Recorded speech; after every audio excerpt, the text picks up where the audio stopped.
Madam. बिंदु के सुंदर। देखो आपको है ना, आपको और हमको मालूम ही नहीं है, हम फॉरेन फॉरेन फॉरेन अंग्रेज अंग्रेज के पीछे पागल हो चुके हैं। समझ में आ रहा है आपको?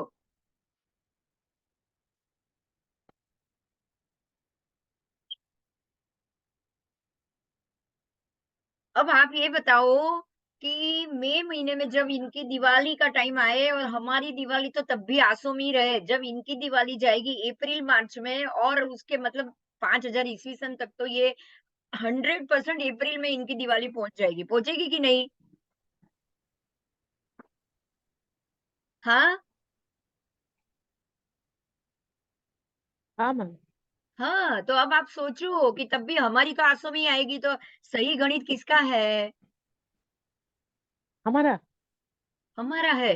अब आप ये ध्यान दो, इस ये सोचो आप कि हमारा सही गणित कैसे आ रहा है, क्योंकि हमको तो दिखाई दे रहा है, 12 महीना सूर्य दिखाई दे रहा है कि सूर्य कौन सी नक्षत्र में है, कौन सी ये वृत्त पे है, हमको 12 महीना दिखाई देता है, इसलिए हम उसका सही जजमेंट ले सकते हैं, बराबर।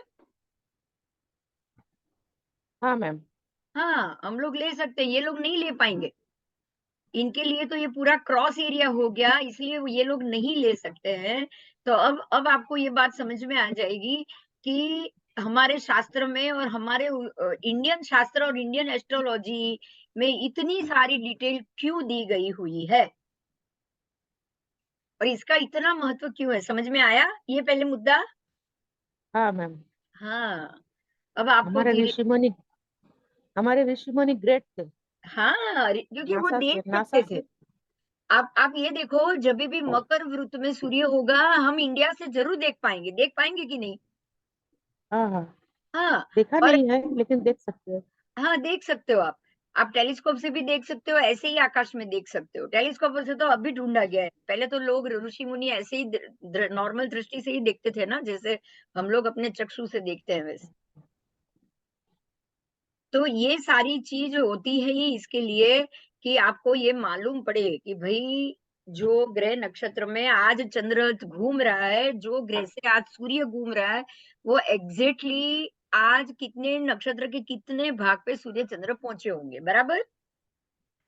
हाँ मैम। Yes yes yes. चलो, अब जिस नक्षत्र में जन्म हो उसको जन्म नक्षत्र माना जाता है, ये तो जानते हो ना सब। हाँ मैम, सब यस। पता है। तो अब उसके पाद क्रम से जो अक्षर आएगा वो आपका नाम नक्षत्र हो जाएगा। मतलब वो नक्षत्र के, आप नक्षत्र के कौन से चरण में हो, तो उसके नाम से ही आपका नाम होना जाओ। जरूरी। वो चरण में जो नाम होगा, वो नाम से ही आपका नाम भी होना आवश्यक है। आओ, अब उसपे एक स्वर होता है, खाली चरण नहीं, एक स्वर भी होता है, अक्षर जो आएगा उससे नाम, लेकिन एक स्वर, आपने अभी स्वर भी पढ़े ना, अ आ इ ई सब व्यंजन स्वर अक्षर हम सबने पढ़ा, हमने ये सब पढ़ा। तो अब उसके ऊपर एक स्वर होता है, वो स्वर की बात की है। तो उसके पाद, आपके नक्षत्र के जो पाद में वो स्वर आए,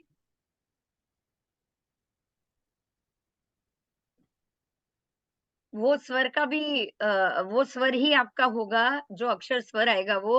और जो तिथि में जन्म हुआ है वो आपकी जन्म तिथि, जो नक्षत्र के पाद अनुसार जो राशि आए वो आपकी जन्म राशि। तो ये नक्षत्र आदि पांचों को जन्म काल से ही जानने चाहिए, मतलब कि आपको आपकी जन्म राशि मालूम होनी चाहिए, जन्म नक्षत्र होना मालूम होना चाहिए, जन्म नक्षत्र का कौन सा चरण है वो मालूम होना चाहिए, वो चरण के ऊपर कौन सा अक्षर रहेगा वो आपको पता होना चाहिए, और वो अक्षर के साथ उसके ऊपर कौन सा स्वर आया वो भी मालूम होना चाहिए, और उस दिन क्या तिथि थी ना वो भी पता होना चाहिए। समझ में आया? हाँ मैम। हाँ, ये पांचों चीज का फलादेश में महत्व आ जाएगा, पांचों का, खाली एक का नहीं, पांचों का महत्व बढ़ जाएगा फलादेश में। अच्छा मैम। हाँ, फलादेश में ये पांचों चीज का इम्पोर्टेंट बहुत हो जाता है। आओ,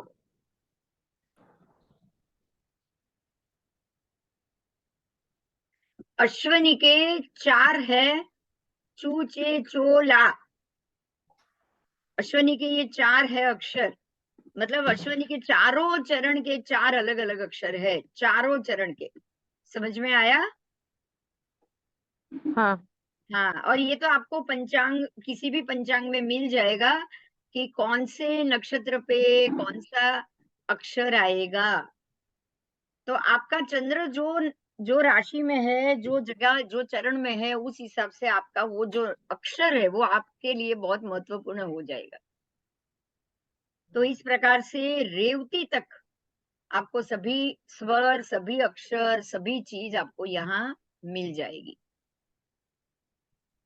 स्वर कितने हैं? 16 स्वर कितने हैं? 16। अ आ ई।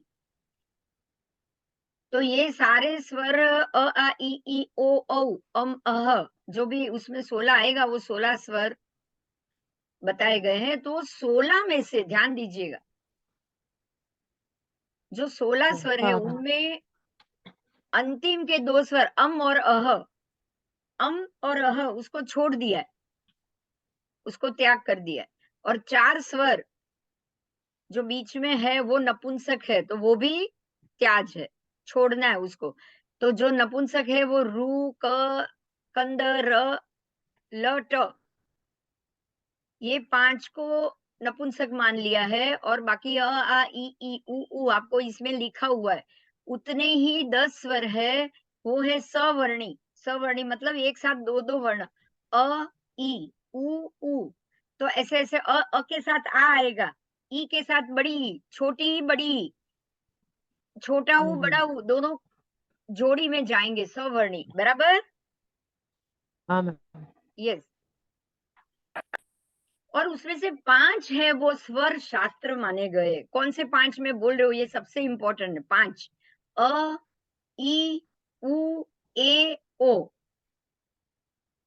अ ई उ ए इसको ओ। वोवल बोलते हैं ना? हाँ, आपको जो वोवल है ना 5, ए आई यू, हाँ ए ए ई आई आई ओ, ओ, ए ई आई ओ यू। हाँ ए ई आई ओ यू। पर इसमें हाँ य नहीं है, इसमें य हाँ मैम। नहीं, ऊ है। ऊ का मतलब ऊपर, समझे आप? हाँ जी। मैम।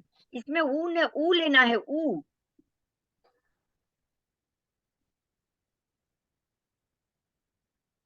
तो इंग्लिश और इसमें भी फिर वर्ड में फर्क हो जाएगा। अब कोठों को आपने वो कोठा तो देखा हुआ है, उसको क्रम से लगाना है। वो तो जब आप आओगे ना सामने, तब इसका ये पाठ का और किताब का प्रेडिक्शन करेंगे अपन, बराबर? हाँ मैम। हाँ, अभी अभी तो ये कोठों में कैसे है ना, वो हम उसका जो सिखाना है पेज के ऊपर, वो तो मैं आपको सामने बुला के ही कराऊंगी। तो वो तो समझ लो कि अभी तो नहीं हो पाएगा, एक दो वीक और जाएगा।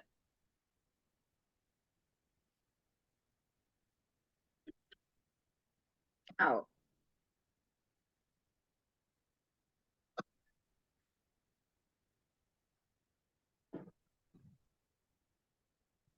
ऊ, अब अंग, ज और अण, ये 3 नाम कोई भी नाम के आदि में नहीं होते हैं, बराबर?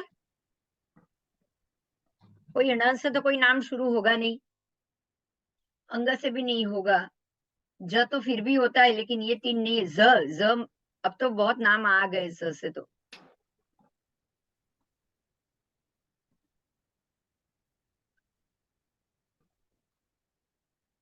अब अगर इससे कोई नाम ना हो तो उसके बाद वाला जो स्वर आए उसको लेना है।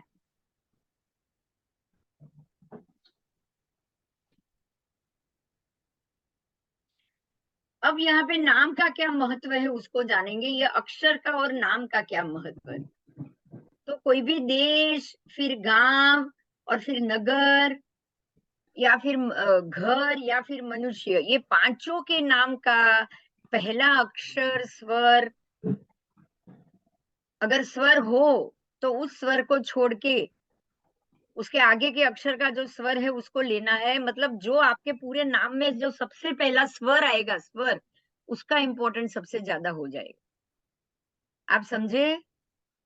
मैडम एक दो एग्जाम्पल दीजिए। जैसे कि जैसा? मेरा नाम बिंदु, हाँ। तो बिन ब न दू, इसमें से एक भी स्वर आ रहा है? अ, बिंदु, देखो बिंदु। कोई स्वर नहीं आ रहा है।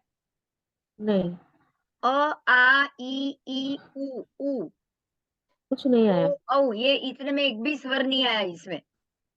हाँ, ई आया ना, ई बी, बिंदु। हाँ, ई। ई आया ना। ब को छोड़ोगे ना, संधि तो छोड़नी पड़ेगी, स्वर पकड़ना है, तो ब इंदु, हाँ।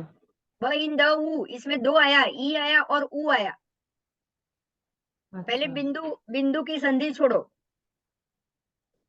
ब ई अच्छा। और न द ऊ, पांच हुए, पांच हुए। हाँ मैम। तो ई और ऊ दो आए हैं, तो सबसे पहला ई आया, राइट?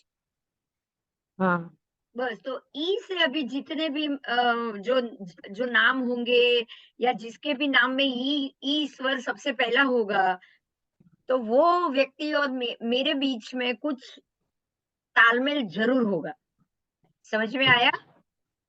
हर एक में आएगा। आप नाम में देखो, जैसे हरेश, तो ह र ए आया ना पहला। हाँ।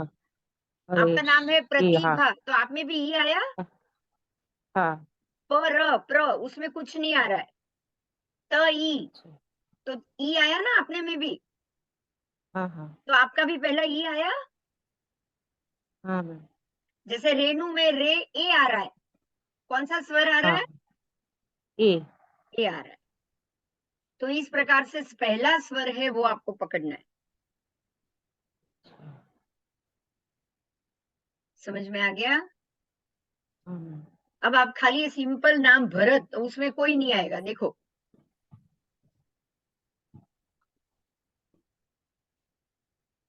कोई नाम आया उसमें, एक भी स्वर आया?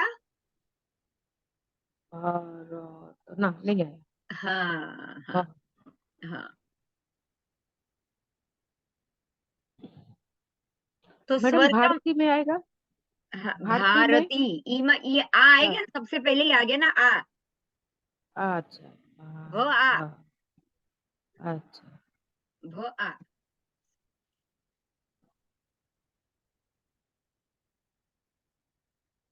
अब यहाँ पे इसमें स्वर के हिसाब से तिथि को देखना है। देखो, ये फलादेश का विषय जा रहा है अभी। जैसे कि 15 तिथि है, 15 तिथि को हाँ। नंदा, भद्रा, जया, रिक्ता, पूर्णा, पांचों में डिवीजन देना है। मतलब 15 लाइन से 15 नंबर लिखो। पहली एक के बाजू में नंदा, दो के बाजू में भद्रा, तीन के बाजू में जया, चौथे के बाजू में रिक्ता और पांचवे के बाजू में पूर्णा। समझ में आया? हाँ। तो 1 2 3 4 5 नंदा, भद्रा, जया, रिक्ता, पूर्णा हो गई। अब 6 7 8 9 10 वापस नंदा, भया, जया, रिक्ता, पूर्णा। और 11 12 13 14 15, तो वो भी वापस नंदा, भद्रा, जया, रिक्ता, पूर्णा। तो हर एक नंदा को 3 तिथि मिली। कितनी मिली? 3 मिली ना? हाँ मैडम, हाँ। हाँ, तो नंदा को कौन सी 3 मिली? 1 6 11। कौन सी 3 मिली? 1 6 11। 1 6 11 नंदा तिथि, आपको ऐसे ही याद रखना है। 2 7 12 भद्रा तिथि, फिर 3 8 13 जया तिथि, 4 9 14 रिक्ता तिथि, और 5 10 15 अथवा तो 30 अमावस पूर्णा तिथि। तो आपको तिथि को इस प्रकार से यहाँ पे डिवीजन दे दिया है। अब यहाँ पे महत्व का मुद्दा ये है कि तिथि के साथ तो नंदा, भद्रा, जया, रिक्ता, पूर्णा आ गई। अब आपको तिथि के साथ जो आपका नाम का स्वर है ना, उसको जोड़ना है। क्या जोड़ना है? स्वर। जैसे प्रतिभा का ई स्वर आया था, मेरा हाँ। भी ई स्वर आया था, रेणु का ए स्वर आया था। तो अब देखो यहाँ पे अ स्वर, सबसे पहला अ उ ए यू, वाउल में ऐसे ही आएगा ना, ए ई आई ओ यू। मगर यहाँ अ स्वर की नंदा तिथि बोली है, अ जिसका भी आया वो नंदा तिथि। ई स्वर, ई आएगा, उसकी भद्रा तिथि। फिर ऊ स्वर जिसका आएगा वो जया तिथि। ए स्वर जिसका आएगा वो रिक्ता तिथि, और ओ स्वर जिसका आएगा वो पूर्णा तिथि जाननी है। मतलब अब जो स्वर है उसको भी 5 तिथि का नाम दे दिया है। बराबर?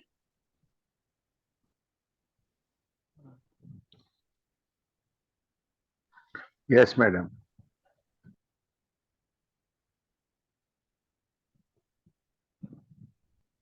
आओ।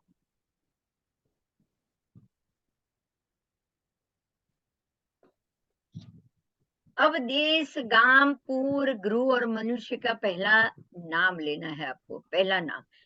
जैसे कि आपने स्वर तो छोड़ दिया और ये नाम ले लिया। हाँ मैम।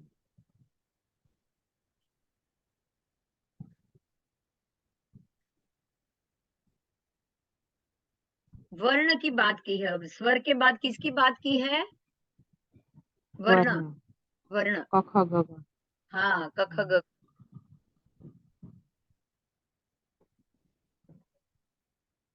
तो एक स्वर और 2 अक्षर, हर एक के अंदर उसको डिवीजन दे दिया। 5 तिथि है,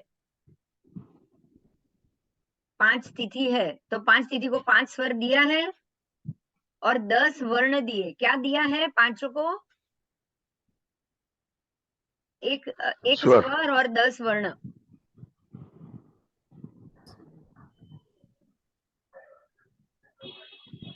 आओ, कौन सी तिथि को कौन सा वर्ण मिला उसको हम देखेंगे। आओ।